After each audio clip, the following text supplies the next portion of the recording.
स्वागत है आपका सीएनबीसी आवाज और मोतीलाल ओसवाल स्टूडियोज में। मैं हूं मनीषा गुप्ता और आप देख रहे हैं कमोडिटी राउंड अप। और आज की 3 खबरें जो मेजर हैं वो ये कि गेहूं में यहां पर कुछ कंसर्न्स बन सकती हैं क्रॉप को लेकर, क्योंकि गर्मी यहां पर ज्यादा पड़ने लगी है सडनली और गेहूं की फसल अभी भी यहां पर खेतों में है। क्या है कंसर्न्स, कैसी रह सकती है फसल, इसके ऊपर करेंगे चर्चा। साथ ही बात करेंगे यहाँ पर खाने के तेलों की, जहां पर ओवर द वीकेंड इस तरह की काफी खबरें देखने को मिली कि शायद खाने के तेलों में 6 महीने में ये दूसरी बार इंपोर्ट ड्यूटी बढ़ाई जा सकती है। आपको याद दिला दें, जब पहली बार भी ड्यूटी बढ़ी थी तो 20% का एक्सपेक्टेशन यहाँ पर इंडस्ट्री नहीं कर रही थी। अब ये दूसरी बात जो ये पूरी बातचीत निकली है, इसके क्या मायने हैं, क्या इसका फायदा होगा या नुकसान, इस पर भी करेंगे चर्चा। साथ ही बात करेंगे यहाँ पर सोने की, जहां पर तेजी की वजह से हमने मांग घटते हुए देखी है। यहाँ पर क्या नंबर्स रह सकते हैं और आगे सोने के प्राइसेस कहाँ जा सकते हैं, इस पर हुई भी होगी बात। हमारे साथ इसके लिए जुड़ रहे हैं Solvent Extractor Association of India के ED doctor BV Mehta, Wheat Products Promotion Council के chairman Ajay Goyal and Nirmal Bang Securities के वाइस प्रेसिडेंट कुणाल शाह। लेकिन सबसे पहले शुरुआत यहाँ पर बड़ी खबर के साथ करेंगे। सरकार खाने के तेल की इंपोर्ट ड्यूटी बढ़ाने पर दोबारा विचार कर रही है, ऐसा सूत्रों के मुताबिक खबर आई है और माना यह भी जा रहा है कि यह फैसला शायद जल्द हो सकता है। अगर ड्यूटी बढ़ती है तो जैसे मैंने आपसे कहा कि यह 6 महीने में दूसरी बार होगा। डॉक्टर मेहता नमस्कार। और क्लियरली इंडस्ट्री ने तो पहली बार भी 20% नहीं मांगा था और ये दूसरी बार की जब बात निकल के आ रही है, इंडस्ट्री इसे कैसे देखती है? कई रिप्रेजेंटेशंस हमने इंडस्ट्री और एसोसिएशंस की तरफ से सरकार को ऑलरेडी जाते हुए देखे हैं जब से ये खबर बाहर निकल के आई है। एससीए का इसके ऊपर क्या स्टैंड है? जब हम ऑयल सीड प्रोसेस करते हैं तो there are 2 component, oil and meal. अभी जो सबसे तकलीफ हो रही मिल की प्राइस काफी लो है, तो गवर्नमेंट को ड्यूटी की ये जो अपना सोयाबीन मील है तो रेपसीड मील है, उसको एक्सपोर्ट के लिए प्रोत्साहन देने के लिए रोड टैप है वो 15% करना चाहिए। खाली एक तरफ ड्यूटी एडिबल ऑयल की बढ़ती है, इंडस्ट्री को कोई नुकसान नहीं है, मगर जो अभी नुकसान हो रहा है बिकॉज ऑफ DDGS, जो सोयाबीन मील है रेपसीड सबको मार पड़ रहा है। तो अगर उसका एक्सपोर्ट हो जाए तो एक राहत भी मिल जाएगी और साथ में सोयाबीन मिल है तो रेपसीड मिल के प्राइस भी ऊपर भी जाएगी। तो जरूर है कि आज गवर्नमेंट फोकस करे ऑयल मिल पे और ऑयल मिल का कैसे एक्सपोर्ट बढ़ सकता है, ताकि ऑटोमेटिकली जो बीन की प्राइस आज जो 4300 पे हो वो ऊपर चल जा सकती है। और मस्टर्ड का भी हार्वेस्टिंग चालू हुआ है तो उसका भी अभी नियरली MSP है, तो उसे भी उठाने के लिए जरूरी है कि रेपसीड मिल है तो सोयाबीन मिल के में आप रोड टैप दीजिए। हाँ जी। डॉक्टर मेहता, तो आप कहेंगे जो फोकस है सरकार का वो इंपोर्ट ड्यूटी बढ़ाने से ज्यादा इसके ऊपर है, और इस तरह की तो रिप्रेजेंटेशंस हमने अक्रॉस सभी एसोसिएशन से जाते हुए भी देखी भी हैं। सडनली इस सब बातचीत के बीच में ये इंपोर्ट ड्यूटी बढ़ाने की बात कहां से आ गई? देखिए, गवर्नमेंट को भी बड़ी परेशानी है क्योंकि सारे ड्यूटी बढ़ाने के बाद में भी आज सोयाबीन 4300 पे है और मस्टर्ड नीचे आ रहा है, तो चिंता का विषय है। और शायद हो सकता है कि मिनिस्टर साहब, एग्री मिनिस्टर साहब ने भी कहा, एश्योरेंस दिया है कि भी हम देखेंगे कि किसान को लॉस नहीं हो और इसके लिए जो भी कदम उठाना है उठाएंगे। उसका मतलब ये हो कि भाई ड्यूटी बढ़ाना का बात, उसका मतलब ऐसा निकला है इंडस्ट्री में कि शायद गवर्नमेंट ड्यूटी फिर से बढ़ा सकती है। एक और चीज है, अगर गवर्नमेंट ड्यूटी के साथ में ड्यूटी डिफरेंस बढ़ाना चाहिए, क्योंकि आज पूरी रिफाइनिंग इंडस्ट्री तकलीफ में है।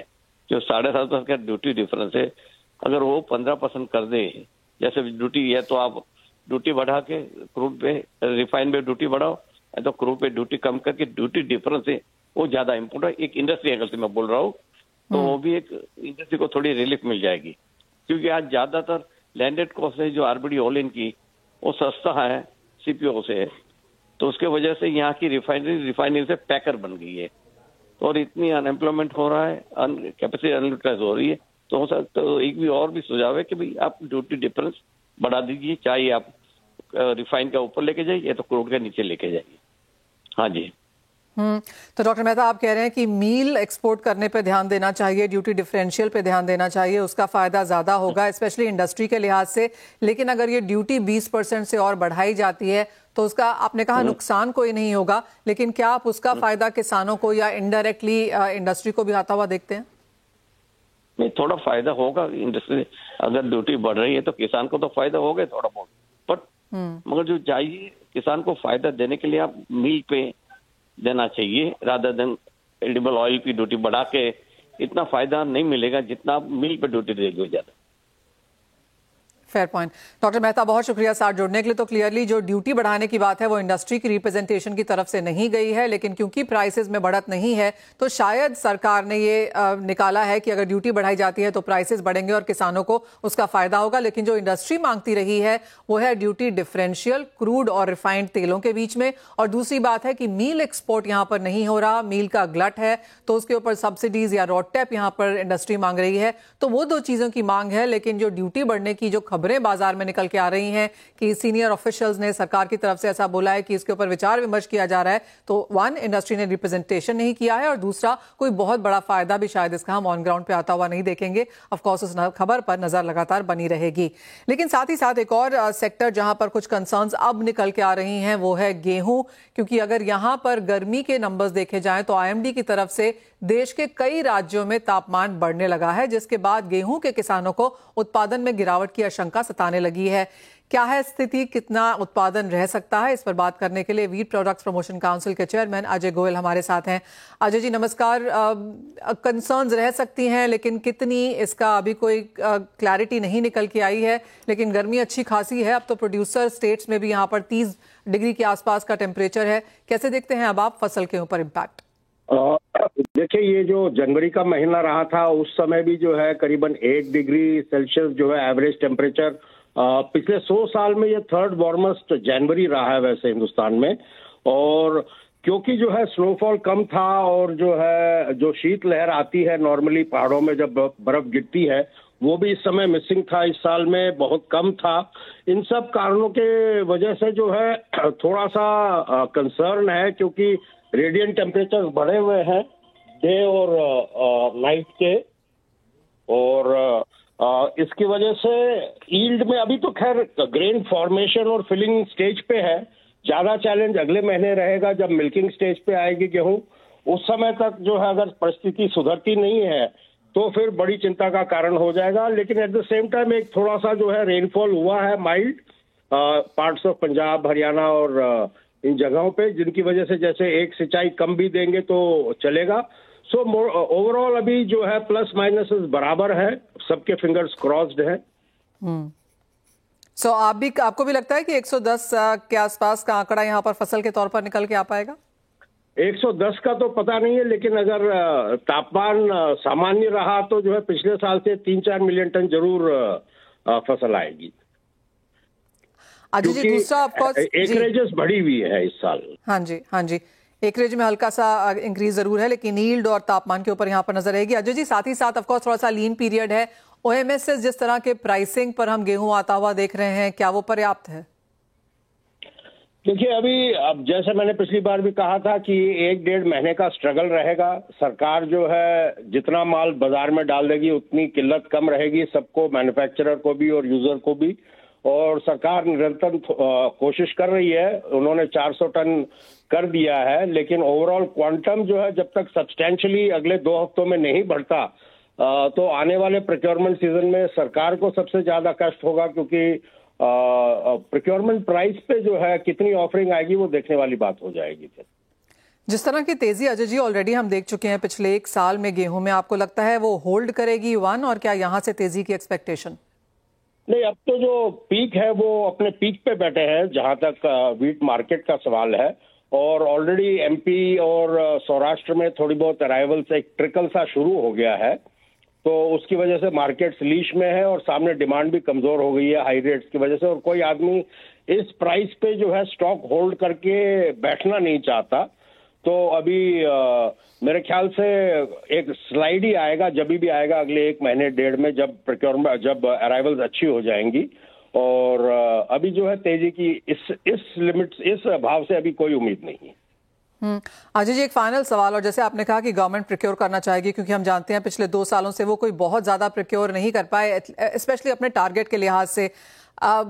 प्रोक्योरमेंट के समय पे सरकार चाहेगी प्राइसेस नीचे आए। क्या सरकार की तरफ से कोई स्टेप्स की उम्मीद कर रही है इंडस्ट्री टू इंश्योर दैट? देखिए, सरकार जो है मूवमेंट पर रिस्ट्रिक्शन लगा सकती है, स्टॉक होल्डिंग पर रिस्ट्रिक्शन लगा सकती है। डिपेंड करेगा क्रॉप का क्या साइज है, कैसा अल्टीमेटली क्रॉप निकल के आता है। अगर क्रॉप जो है उनके अनुमान के हिसाब से बेटर रहे तो जरूर थोड़ी सी जो है लेसर रिस्ट्रिक्शंस रहेंगी, वरना डेफिनेटली गवर्नमेंट जो है कई तरह की रिस्ट्रिक्शंस लगाएंगी ताकि उनको भी जो है सेंट्रल किटी में अच्छा खासा प्रोक्योरमेंट हो जाए। Fair point. राजू जी बहुत शुक्रिया साथ जोड़ने के लिए, एज ऑलवेज सारी खबरों की यहाँ पर सेंस बनाने के लिए। तो जैसे कहा गया कि ऑफकोर्स गर्मी एज ऑफ नाउ यहाँ पर है, लेकिन अगले 20-30 दिन यहाँ पर काफी इंपॉर्टेंट रहेंगे। कैसी फसल आती है, कितना सरकार प्रोक्योर कर पाती है, उस हिसाब से सरकार की नीतियों को या मेजर्स को भी यहाँ पर देखना होगा। एज ऑफ नाउ जैसे अजय जी ने कहा कि प्राइसेस ज्यादा हैं और उसके बाद डिमांड पे हमने एक इम्पैक्ट आता हुआ देखा भी है। पर इसी के साथ एक ब्रेक के लिए रुकेंगे, जब लौटेंगे तो कुणाल होंगे हमारे साथ। एग्रो की बात तो हमने कर ही ली है, लेकिन जिस तरह की उठापटक यहाँ पर नॉन एग्रो स्पेस में है, डॉलर इम्पैक्ट है, कैसे आपको कारोबार करना चाहिए, इस पर करेंगे चर्चा। बात अब यहाँ पर सोने की करेंगे, जहां पर मुनाफा वसूली पिछले हफ्ते देखने को मिली थी, लेकिन पिछला हफ्ता भी 8वां ऐसा हफ्ता था जब यहाँ पर बढ़त के साथ कारोबार था। और अगर इस हफ्ते की अब तक यहाँ पर बात की जाए तो हमने देखा है कि प्राइसेस अब सिर्फ $10 दूर हैं यहाँ पर ऑल टाइम हाई से। कुणाल, कैसे देखते हैं आप करंट प्राइसेस और क्या करने की राय देंगे? ये अभी यूएस में डेटा खराब आना चालू हो चुके हैं, बॉन्ड यील्ड नीचे गई है, डॉलर इंडेक्स नीचे गया है, ये सब 75-80% प्राइस में डिस्काउंटेड है। सो मैं एक बार एक्सपेक्ट करता हूँ कि गोल्ड शॉर्ट टर्म में 2990 $3,000 के आसपास फ्यूचर्स, कॉमेक्स फ्यूचर टेस्ट कर सकता है।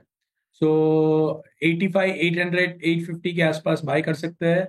ऊपर में 86, 500 का टारगेट रखिए और स्टॉप लॉस रखिए ये स्ट्रेटेजी में 85, 550 का। सो ओवरऑल थोड़ा डिप आता है, उस पर बाय कीजिए। लंबा मतलब बहुत ज्यादा नहीं, 3,000 पे एक बार शॉर्ट टर्म पे अटकना चाहिए, ऐसा व्यू बन रहा है मेरा।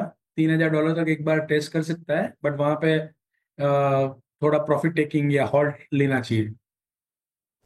कुणाल, बहुत सारे सवाल जो सोशल मीडिया पे हमारे पास आते हैं वो ये हैं कि कितना सोना आपके पोर्टफोलियो में होना चाहिए और कैसे खरीदें, और क्या करंट लेवल्स पे भी लेना चाहिए? जी देखिए, मुझे सबसे पहले the first part of your question, मेरे हिसाब से 15% आपका ओवरऑल अलोकेशन गोल्ड में होना चाहिए, और वो भी in form of physical gold much better, वरना डिजिटल गोल्ड में ले सकते हैं। और जो सेकंड क्वेश्चन है मतलब आपका, उसमें मेरा ऐसा ओपिनियन है कि ये लेवल से भी सोना 2 साल के होराइजन से अच्छा ही लग रहा है। तो हर साल 2025, 26, 27 हर साल गोल्ड 10 से 15% के बीच में रिटर्न देने के लिए सक्षम है। So I would say still the trend is not going to be bearish. There are going to be profit taking correction बीच बीच में आते रहेंगे।